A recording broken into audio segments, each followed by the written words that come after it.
one day at the visitor center, there was, we just barely opened the doors, and there was this woman coming in, and I saw her as she walked in. She was kind of shuffling. You could tell. It looked like she had a big coat on, but it looked like she was shuffling in. And when I went up, introduced myself. Her name was Tommy, and she apparently what had happened is that she was driven by the temple quite a few times, and she decided that she can come visit it today. So she comes to the temple. She drives up. She walks in, and as she came into the temple, she just started walking right in, and she says, "Well, the guy in white stopped me. He said I couldn't come in, so he sent me over here instead." So she tried to just go in, but she came to the visitor center, and I got the opportunity to talk with her, and she said that while she was there at the visitor center, I got to a point where she was learning a little bit about about the Savior. I remember talking to her about charity in particular.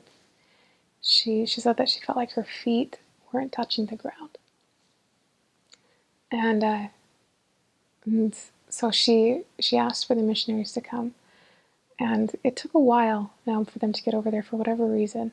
There was miscommunication along the way, and definitely there's opposition and everything. So it took a while for the missionaries to get there eventually, for the elders to get to her.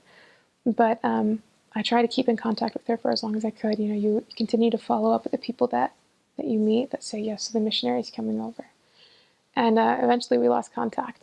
But so several months later, because that was like in March or April, I remember near the end of the summer, she walked back into the visitor center, and I almost didn't recognize her. She was filled with light.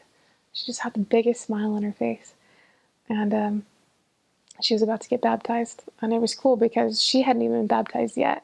She wasn't even a member yet, but she came because she was bringing the elders and had given them and their investigator a ride because they couldn't find a ride from any of the members at that time.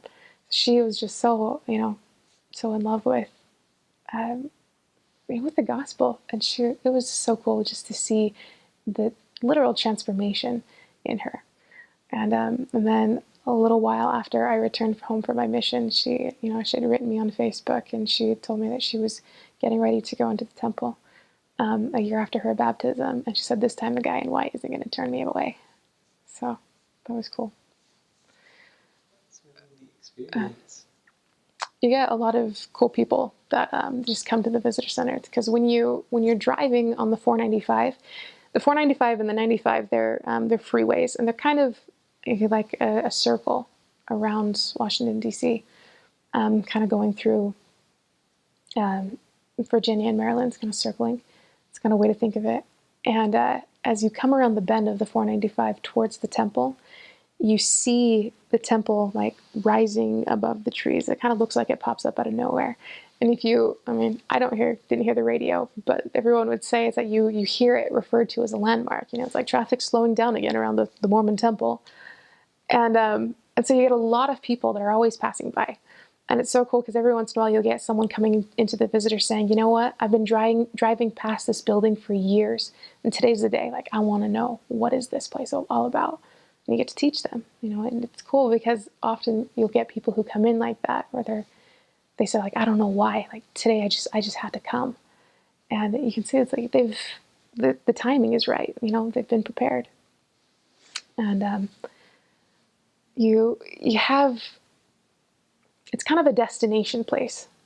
You don't really get a lot of people who just happened upon it. It takes a little bit of some winding roads through Stony Brook to get there, and there's not necessarily a bus stop that's super close either. And so people who get there usually are legitimately there. They don't always want to be there, but you get a lot of quality people, because of that, as far as people who are ready to hear, the message of the gospel.